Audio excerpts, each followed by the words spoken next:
aujourd'hui l'absurdité du fait que 80 personnes possèdent la moitié de la Terre. C'est malade, c'est complètement malade. Et aussi, le capitalisme qui était basé sur l'exploitation illimitée des ressources, ça ne peut plus durer, parce que nous savons que les ressources sont limitées.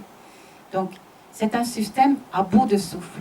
Et ici, à Arras, vous êtes en train d'inventer d'autres façons d'exister ensemble, comme peut-être une rémunération universelle qui n'est pas liée au travail. On peut vivre sans travailler.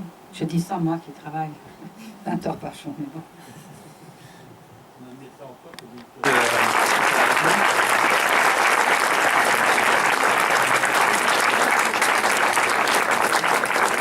De s'obliger à réfléchir parce qu'on est pris au jour le jour. Et pour ce livre, par exemple, lorsque j'ai compris que Jean-Claude Juncker allait devenir président de la Commission, ça m'a beaucoup indignée. Et ensuite, les jours se succèdent et Jean-Claude Juncker est le président de la Commission. Et voilà, on commence à vivre avec. Et en fait, on peut oublier. Et pour moi, l'écriture est une façon de mettre en perspective les événements et de les partager. Et je trouve que c'est une partie de ma responsabilité en tant qu'élue ou aussi comme insider. Je me suis rendu compte qu'en fait, il n'y a pas de récit, si vous voulez savoir comment ça se passe à l'Assemblée nationale ou au Parlement européen. La vie de l'intérieur. Il n'y a pas beaucoup de récits.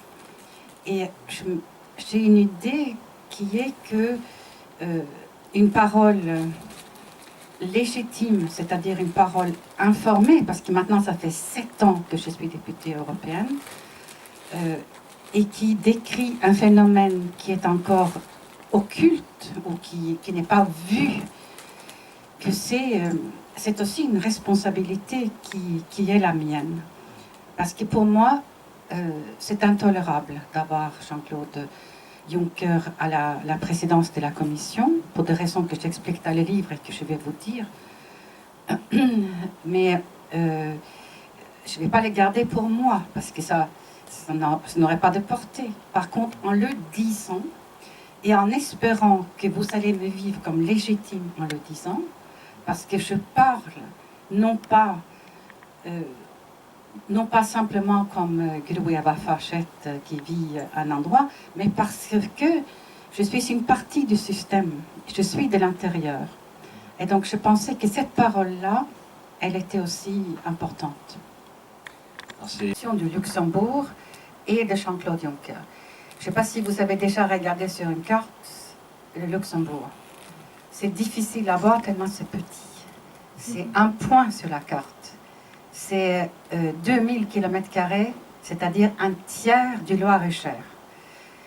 C'est 500 000 habitants. C'est la France au sud, la Belgique à l'ouest et l'Allemagne à l'est. Et en 1945, c'est un territoire très pauvre. En fait, au début du siècle dernier, il y avait beaucoup de bonnes luxembourgeoises à Paris, comme ensuite il y a eu des Portugaises ou des Espagnols. C'était un pays très pauvre. Et ils ont eu l'industrie sidérurgique qui leur a sorti de la pauvreté. Mais ensuite, ils ont eu ce qu'ils appellent la place financière. Et si c'était une place financière qui offrait des vrais services financiers, je n'aurais rien à dire. Ce n'est pas une vraie place financière. Et c'est là où Jean-Claude Juncker rentre en scène. Donc Jean-Claude Juncker est né en 1954 et il est le plus jeune ministre européen. Il est ministre du Travail. Il a au secrétaire d'État, il a 29 ans. Et il va ensuite devenir ministre des Finances en 89. Il est toujours très jeune, il a 30 et quelques. Et il devient Premier ministre du Luxembourg en 2005, lorsque Jacques Santer devient président de la Commission. Il va rester Premier ministre du Luxembourg de 2005 à 2013, où il est obligé de démissionner pour un scandale du renseignement qui secoue le Luxembourg. Donc voilà un homme qui a été en politique depuis qu'il a 29 ans et qui a développé la finance au Luxembourg. Et quelle est la finance du Luxembourg? Et tous les livres est autour de ça. Le Luxembourg s'est spécialisé dans le vol des produits fiscaux d'autres pays. C'est-à-dire, il permet aux multinationales, à travers ce qu'on appelle le tax rulings ou les rescrits fiscaux, c'est un accord passé entre McDonald's ou Ikea ou Amazon avec les services fiscaux luxembourgeois. L'entreprise dit, je vais m'implanter chez vous, je vais ouvrir une filiale chez vous, mais à condition que vous me faites des conditions fiscales très avantageuses. Parce que l'impôt sur les sociétés luxembourgeoises, elle est à 29%. Donc si McDonald's payait 29% sur toutes les royalties qu'elle fait monter, il n'y aura rien à dire. En réalité, elle va payer 3%. Et comment est-ce que ce tour de passe-passe est possible? Elle est possible donc parce qu'il s'obtient une lettre de confort des services fiscaux luxembourgeois qui dit vous ne payerez que 3% ou 1% ou 0,1%. Donc j'ai écrit ce livre après le scandale du LuxLeaks. Juncker a été nommé à la tête de l'Union européenne le 1er novembre 2014. Il y a eu les élections européennes, vous vous souvenez peut-être, en juillet 2014. Et LuxLeaks, le scandale éclate 5 jours après. Donc le 5 novembre, le monde entier a la copie de 330 accords de ce type. Et nous apprenons que telle entreprise ne paye pas d'impôts. Alors vous me direz, c'est peut-être pas très grave. Ça ne serait pas très grave si ces entreprises avaient une réelle activité au Luxembourg. Mais ce n'est pas le cas. Il n'y a que 5% des entreprises implantées au Luxembourg qui ont une vraie activité. Les autres n'ont qu'un bureau. D'ailleurs, je le dis, il y a des immeubles où il y a 16 000 sociétés. Il y a 50 000 holdings. Et donc, avec ce petit tampon sur la feuille, ça les empêche de payer des impôts en France, en Grèce, en Espagne. Et c'est des milliards et des milliards. Pour la France, on a calculé que ça doit faire dans les 70 milliards d'euros par an. Et pour situer ce chiffre globalement, vous savez que le total des recettes fiscaux français, c'est 300 milliards. Donc 70 milliards, c'est une grande partie. Et quand vous dites qu'on apprend, qu'est-ce qui révèle? Le Luxembourg, mais aussi les Pays-Bas et la Grande-Bretagne. Mais le Luxembourg, c'est spécial parce que c'est réellement à l'échelon industriel. Et donc, le scandale LuxLeaks, qui éclate donc 5 jours après l'installation de Juncker, c'est un jeune Français, Antoine Deltour, qui a travaillé, il a fait un stage chez PricewaterhouseCoopers à Luxembourg 2 années auparavant, et il a découvert ce tax rulings qui le choquait beaucoup, et il les a copiés avant de partir. Et ensuite, il les a confiés à un journaliste qui s'appelle Edouard Perrin. Et ces 2 garçons sont, depuis la semaine dernière, en procès au Luxembourg pour violation du secret professionnel fiscal luxembourgeoise. Mais vous voyez bien que ce secret ne fait que cacher ce que nous devons savoir. Et donc, Antoine Deltour nous permet de voir le détail, de comprendre vraiment pour Ikea ou pour Disney comment en fait, vous avez sûrement vu que Disney ne fait jamais de bénéfices en France. Disneyland, ils sont toujours déficitaires. Ils doivent toujours serrer les salaires, malgré les aides publiques qu'ils ont reçues, malgré le métro qu'on a prolongé pour y aller, malgré les routes qu'on a payées. Et si je vous dis que c'est complètement artificiel, qu'en réalité c'est tout à fait bénéficiaire, mais artificiellement, ils réduisent les résultats en augmentant les redevances dues à Disney. Et du coup, les résultats français sont artificiellement minorés. Et ces redevances, ils sont censés être taxés au Luxembourg, mais grâce à ce tax ruling, ils ne sont pas taxés là non plus. Donc c'est un énorme scandale, pour moi en tout cas. Et donc, que l'Europe a choisi de mettre l'homme qui était le ministre des Finances lorsqu'on a instauré ce système, puis le Premier ministre lorsqu'on l'a développé, et puis Jean-Claude Juncker s'en vante. Il dit, moi il fallait bien que je diversifie l'économie et le secteur financier est très important. Il peut le dire parce qu'aujourd'hui le secteur financier représente 30% du PIB luxembourgeois. Il faut savoir que le Luxembourg est le pays le plus riche au monde par tête d'habitant. Le PIB par habitant luxembourgeois est de 110 000 $. En France, vous savez, c'est moins de la moitié. Et donc, c'est un énorme succès pour le Luxembourg.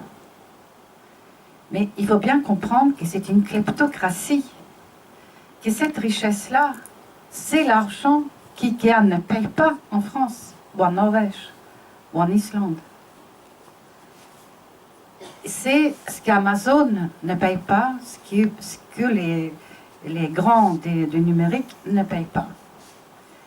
Et du coup, le symbole de l'Union européenne, en mettant l'homme des multinationales à la tête de l'institution, pour moi, ça c'est révoltant. C'est exactement pour essayer de répondre à la question, mais comment est-ce possible? Parce que moi, je n'ai rien inventé dans ce livre. L'enquête n'a pas été très compliquée, tout ça c'est du domaine public. La seule chose que je fais, c'est de les mettre un peu en perspective. Et je réponds à la question, comment est-ce possible? Et la réponse, elle est que tout le monde est l'obligé de Jean-Claude Juncker. Il a rendu des services. D'abord, il est dans le système depuis toujours.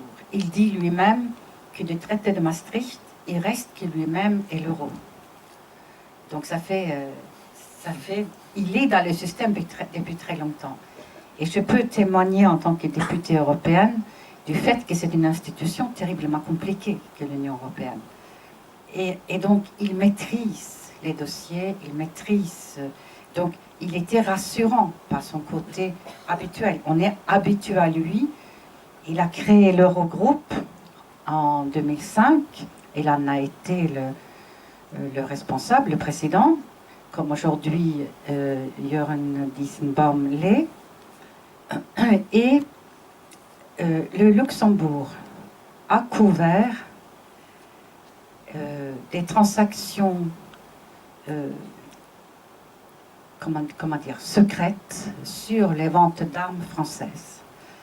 Et il a une forme de prise sur les hommes politiques français. Je le décris.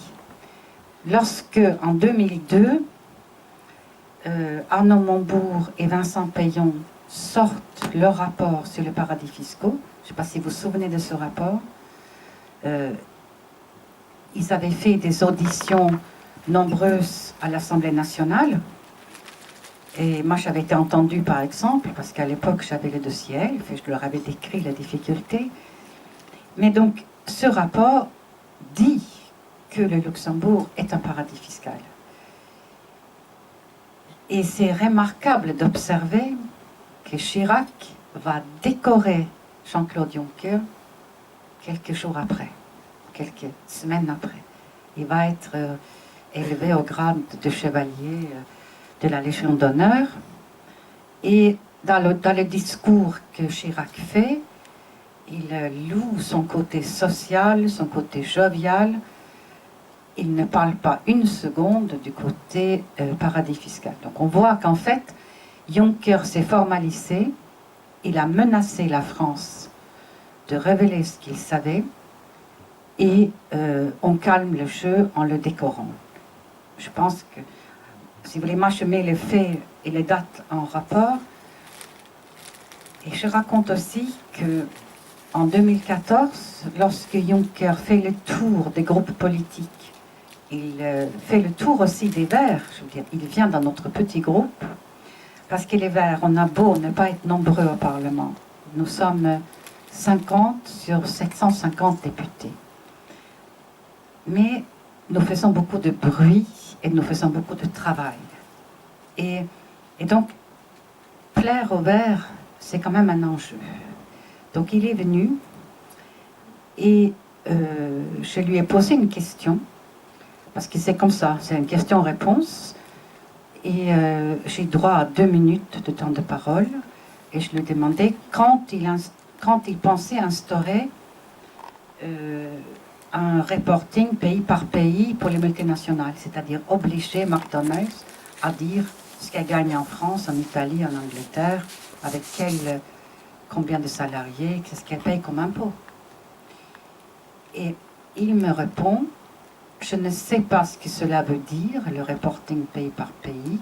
Moi, ce que je veux, c'est la transparence sur la vente d'armes, sur toutes les ventes d'armes. Ce qui est incroyable comme réponse. J'adore, il n'y a pas d'autre mot. Ils font, justement, moi, ce que je déplore, c'est que les Panama Papers soient le résultat d'un travail journalistique et d'un hacker et non pas d'un travail politique. Comment ça se fait que nous n'avons pas obligé le Panama, qui n'a pas d'armée, à coopérer, à la boycotter si elle ne le faisait pas? Et alors donc, heureusement qu'il y a le Panama Papers, et d'ailleurs, cette semaine, ils vont être rendus publics et vous pourriez tous chercher les noms de ceux que vous suspectez d'avoir des comptes offshore. Ça va être cherchable à partir du 8 mai. Donc, un travail fondamental. C'est grâce à ce travail que, par exemple, en Islande, le Premier ministre a dû démissionner. Qu'aujourd'hui, le président est en difficulté. Qu'en Norvège, les héritiers de Höegh, l'armateur, on sait qu'ils cachaient une partie de leur fortune là, et ainsi de suite. Donc, le problème est pour nous maintenant, que faire de toutes ces révélations? Parce que ce qui serait le pire, c'est qu'il ne se passe rien.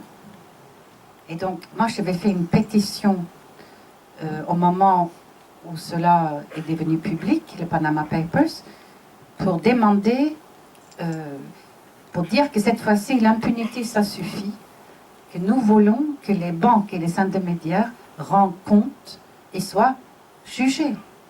Mais pour cela, il faut des enquêteurs.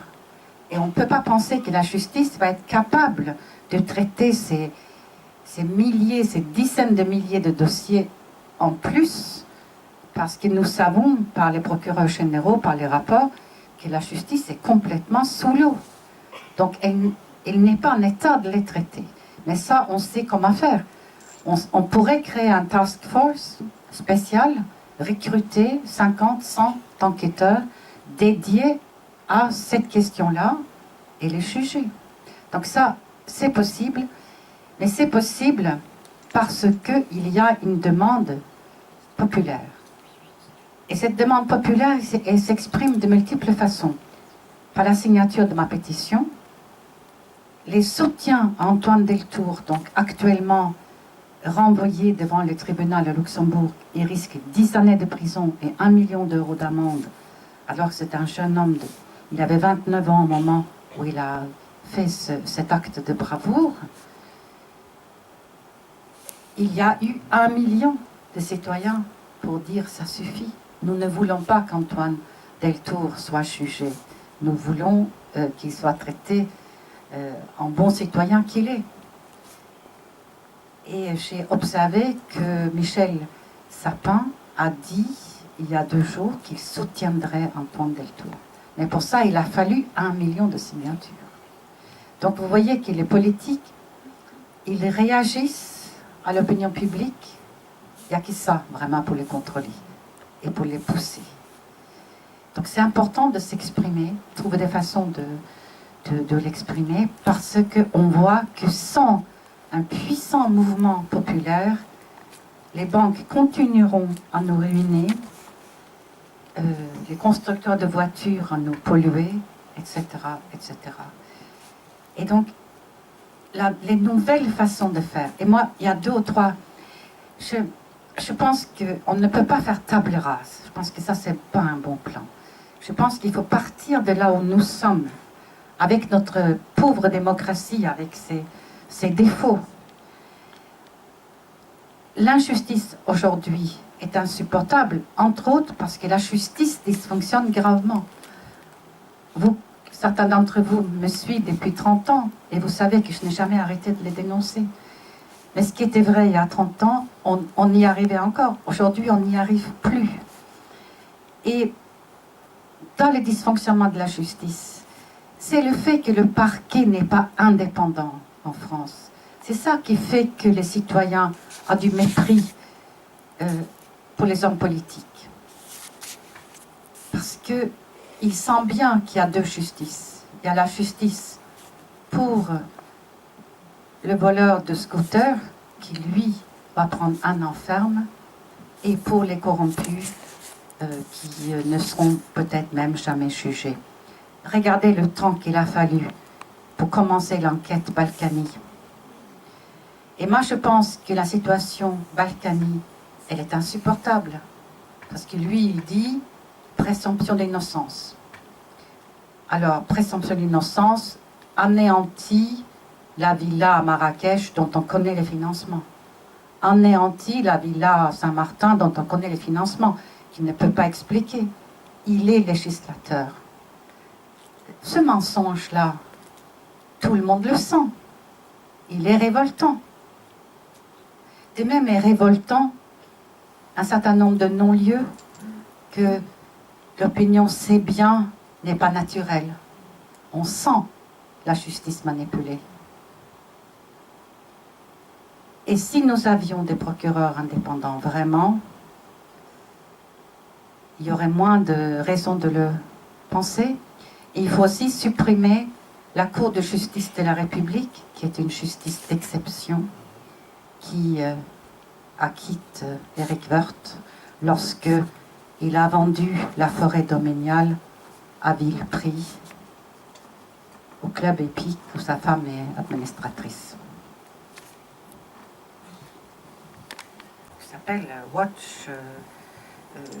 Et vous tapez Europe et Watch et vous me trouvez par exemple et vous pouvez suivre comment j'ai voté pour tous les textes. Alors, interdire, vous ne pouvez pas en France aujourd'hui interdire un mouvement politique qui a adopté son discours, qui représente 30% des électeurs. Ça, je crois que ce n'est pas possible. Par contre, vous pouvez être vigilant sur chaque franchissement de ligne, pour chaque injure raciale, pour chaque incitation à la haine. En tant que procureur, vous devez ouvrir une enquête et obtenir des jugements. Et d'ailleurs, c'est ce qui se passe. Jean-Marie Le Pen a été jugé pour incitation à la haine raciale. On voit aujourd'hui les idées fascistes progresser, vous avez raison, et ils prospèrent beaucoup sur la pauvreté, sur le désespoir, sur la perte de sens. Et la meilleure façon de lutter contre ça, c'est évidemment qu'il y a moins de misère, qu'il y a moins de... Et donc c'est des actions de fond, et c'est aussi des actions d'inclusion citoyenne. Comme ici à Arras, je sais que vous en faites beaucoup. c'est aussi de armer et intéresser les citoyens à la vie publique, leur faire comprendre que c'est leur affaire, qu'ils ne s'en sont pas exclus, leur faire prendre leur destin en main. Mais c'est tout un programme, et donc ça c'est une question très politique. Il faut payer 29% parce que le Luxembourg, l'air y est meilleur, ça serait de la concurrence. Là c'est déloyal. C'est en quoi? C'est un affaiblissement de l'Europe. Mais vous avez complètement raison. Ce qui ne va pas aujourd'hui en Europe, c'est que nous avons une monnaie commune, mais nous n'avons pas de politique fiscale commune. Nous n'avons pas de politique sociale commune. Et ça aussi, je parle des occasions ratées lorsque 26 des 28 pays étaient de gouvernements socialistes. Nous n'avons pas profité de cela pour imposer un socle commun social, comme congé maternité et allocation chômage, par exemple.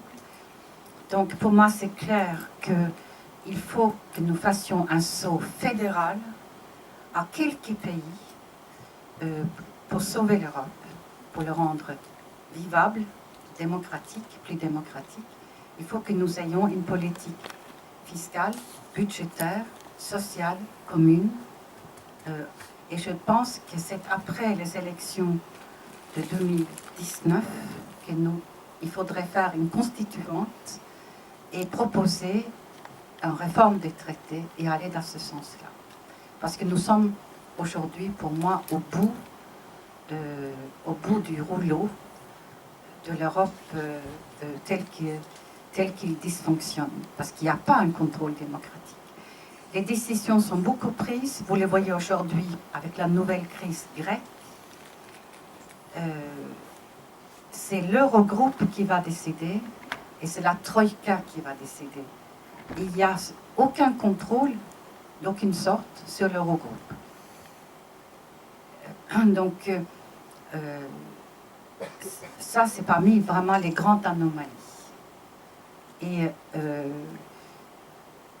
il y a un conflit d'intérêts très grand entre l'intérêt de la Grèce et l'intérêt de l'Europe, de la survie de l'euro, et l'intérêt des créanciers grecs, et notamment allemands.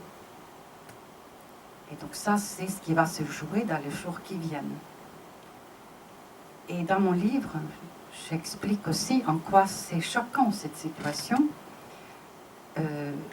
parce que on oblige les Grecs à couper dans les retraites et dans les salaires.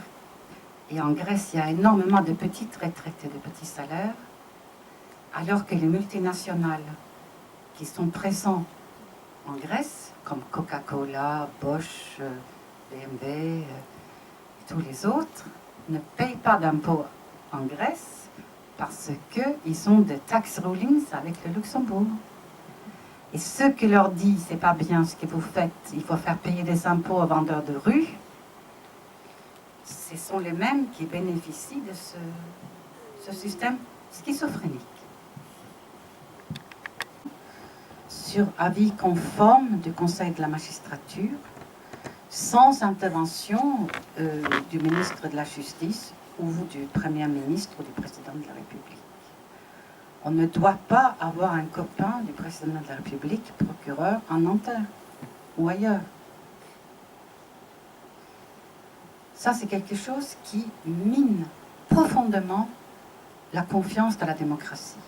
Et c'est une petite réforme. Et je pense qu'elle est consensuelle. Ça serait très difficile pour un parti politique de dire « moi, je suis contre ». Il faudrait m'expliquer pourquoi François Hollande a attendu ces jours-ci pour essayer. Il a proposé cette réforme. Mais il ne va pas réunir le Congrès parce qu'il faut modifier la Constitution. Et puis l'échec sur la déchéance de nationalité, il ne va plus réunir le Congrès, on peut le penser. Pourquoi il n'a pas fait ça avant? Et la réponse est peut-être que beaucoup d'hommes politiques aiment avoir le contrôle sur la justice. ils n'aiment pas le juge d'instruction, le juge indépendant. Ils aimeraient supprimer le juge d'instruction. Et c'est ce qu'on peut craindre avec le retour de la droite. On peut penser que pas simplement les procureurs ne seront pas indépendants, mais en plus on va supprimer les juges d'instruction et le tour sera joué. Il n'y aurait plus jamais d'affaire Bismuth. Je suis très obtus, je fais toujours la même chose en fait depuis des années. Je lutte contre les paradis fiscaux. Ça se voit pas peut-être, mais je fais que ça. J'ai compris comment ça marchait dans l'affaire Elf. J'ai compris combien c'était dommageable pour les pays en voie de développement. Parce que c'est pas que nous qui souffrons. C'est aussi la Zambie, le Mali. Le Mali, son or ne lui rapporte rien. Les cuivres au Zambie ne leur rapportent rien. Parce que ces mécanismes que je vous décris, qui sont néfastes pour l'Europe, je veux dire, les Alcoa qui exploitent l'aluminium ne payent pas d'impôts nulle part. Le mine de cuivre au Chili ne rapporte pas. Donc, je suis partie faire des actions de développement pendant 8 ans avec l'idée que j'allais employer une partie de l'argent norvégien de développement pour permettre aux États d'avoir des meilleurs contrats avec les multinationales. Et puis j'ai vu que ça ne marchait pas et je me suis dit que je voulais devenir femme politique pour changer les règles. Et j'ai le bonheur d'être au Parlement européen juste au moment où nous changeons les règles, où nous essayons de les changer. Parce que nous avons une commission taxe qui a été créée après LuxLeaks, où je siège avec d'autres, mais avec d'autres verts. Et vraiment, nous faisons des propositions très constructives, très concrètes pour boucher les trous qui permettent tous ces tours de passe-passe. Donc, pour le moment, je suis contente d'être femme politique et je suis réellement rentrée en politique, moi, pour pouvoir me dire que je voulais de mon temps de vie voir cette injustice horrible. Parce que c'est pas simplement un problème fiscal, c'est aussi ce qui permet la corruption. Vous comprenez bien que si on ne pouvait pas blanchir les produits de la corruption à Panama ou ailleurs, mais il n'y en aura pas, ou beaucoup moins. Parce que vous ne pouvez pas blanchir des milliards à la Caisse d'épargne. Vu ce qu'ils ont fait cette nuit-là, ils ont demandé une suspension de séance, ils font revenir des gens qui sont réveillés pour voter contre. Ça, c'est le réel, vous l'avez vu. Vous avez vu le socialiste au Parlement européen voter pour, la semaine dernière, sur la directive secret des affaires, alors que nous n'avons pas de directive de protection. Donc je compte sur vous, parce que c'est transparent, de ne plus voter pour les mêmes, de leur écrire. Ils sont 15. 3 se sont abstenus, parmi les 15 socialistes français. Mais il y en a 12 qui ont perdu le sens commun. Mais vous leur tiendrez pour responsables. Vous ne les réélirez pas. Parce que vous les avez vus et compris. Vous voterez pour des gens différents. Parce que, vous voyez, moi, comme je dis, je ne crois pas à la tabula rasa. Ça ne marche jamais. Ça donne le chaos, ça donne beaucoup de malheur. Par contre, sanctionner les hommes et femmes politiques qui ne font pas leur travail, qui trahissent, ça c'est possible. La popularité de François Hollande aujourd'hui, elle est à 14%. Je me dis de temps en temps, est-ce que vous connaissez les taux d'intérêt négatifs? C'est-à-dire que bientôt on vous paye pour emprunter, quoi. Et je me dis que François Hollande va finir avec une popularité négative. Bon, alors ça pose problème, parce que le Parti socialiste représentait la gauche pendant longtemps. Mais bon, là, il faut inventer autre chose. Mais c'est, vous voyez, c'est pas l'Europe qui est intrinsèquement mauvais parce que les socialistes n'ont pas voté un bon texte. C'est les gens qui sont dedans. Et puis, il y a les réformes fondamentales de plus de démocratie, mais bon, on les connaît, on sait ce qu'il faut faire. Donc, il faut pousser pour que ces réformes-là se fassent. Parce que si on pense que la démocratie totalement directe, c'est le mieux, ça donnerait quoi avec l'opinion actuelle, à votre avis? après les prochains attentats qu'il ne manquerait pas d'avoir, qu'est-ce qui va nous revenir si c'était la démocratie directe? Qu'est-ce qui reviendrait? Qu'on a remplacé par quelqu'un d'élu. Il y a des démocraties qui fonctionnent autrement quand même, avec une répartition des responsabilités beaucoup plus diluée. Et on ne fait pas confiance, on ne fait jamais confiance à un seul homme dans les pays nordiques. C'est collectif. Donc ça, c'est peut-être aussi notre espoir d'une 6e République. Hein, et donc, vous me direz que là, nous sommes encore dans le 5e et que les élections, c'est dans combien? Dans 200 et quelques jours. Et donc, chacun se pose la question.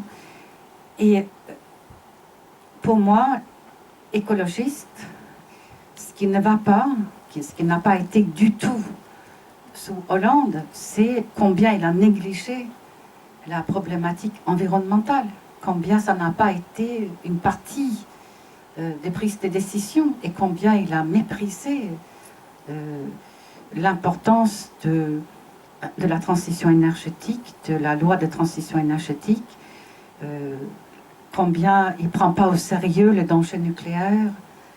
Il avait promis de fermer une centrale nucléaire au moins pendant son quinquennat, il ne le fait pas. Et moi, je me dis souvent que c'est terrible, tous ces desservisseurs, comme on dit en allemand. Ils ne seront pas là pour répondre le jour de l'accident. Ils ne seront pas là. Donc c'est...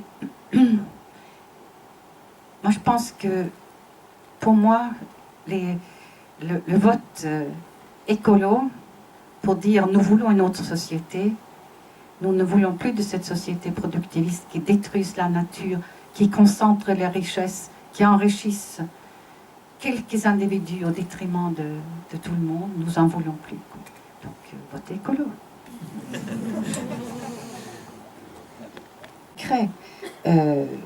Le trafic de stupéfiants, je ne connais plus les chiffres, il y a quelques années on disait que c'était 400 milliards, c'est sans doute encore plus élevé. Il est blanchi dans le système. Mais, donc c'est un business, ça c'est certain. Il ne faut pas croire que l'argent reste dans le paradis fiscal. C'est la société écran qui s'y trouve. L'argent, lui, se trouve déjà à New York, ou à Paris, ou à Londres. Il ne stagne pas dans les paradis fiscaux. Les paradis fiscaux ne servent que comme écran. Qu'il y a eu une forme de compétition entre l'Europe et les États-Unis pour subventionner leurs entreprises alors que c'est interdit par l'OMC par exemple, ça c'est sûr que lorsque Boeing ne paye pas d'impôts, c'est une façon indirecte de les subventionner. Mais bon, on peut aussi penser que tout ça c'est très néfaste et que les temps changent. Et là je dois dire aussi, côté optimiste, que l'OCDE, et notamment un garçon comme Pascal Saint-Amand, ils ont fait un travail qui maintenant est incontournable. L'échange automatique d'informations existe. Il va rentrer en vigueur cette année. Et ça concerne la plupart des places financières. Donc, ça, c'est un progrès. Et là, vous savez que 5 pays vont faire un projet pilote pour faire un échange automatique d'informations sur ceux qui se cachent derrière le paradis fiscal. Donc on est dans un tournant. Et ce tournant, moi je pense qu'il y a ceux qui n'ont pas compris que les temps ont changé, qui risquent de se faire prendre. Et je pense que les sanctions qui vont tomber maintenant vont être lourdes pour ceux qui ne comprennent pas que nous sommes rentrés dans une ère de plus grande transparence et que tout ce qui paraissait normal il y a 5 ou 10 ans ne paraisse plus normal aujourd'hui à l'opinion publique. Et la sanction, elle est là. Elle est dans le fait que l'opinion publique ne veut pas boire son café dans un établissement qui ne paye pas d'impôts. Et que ça, c'est beaucoup plus fort que toutes les autres sanctions. Donc moi, je pense qu'il y a aussi des énormes progrès. Et que là, l'Union européenne, nous allons voter dans les semaines qui viennent les recommandations de l'OCDE qui ont été arrêtées au mois de novembre 2015 au Mexique, non, pardon, en Turquie, ils vont devenir la norme, ils vont être adoptés.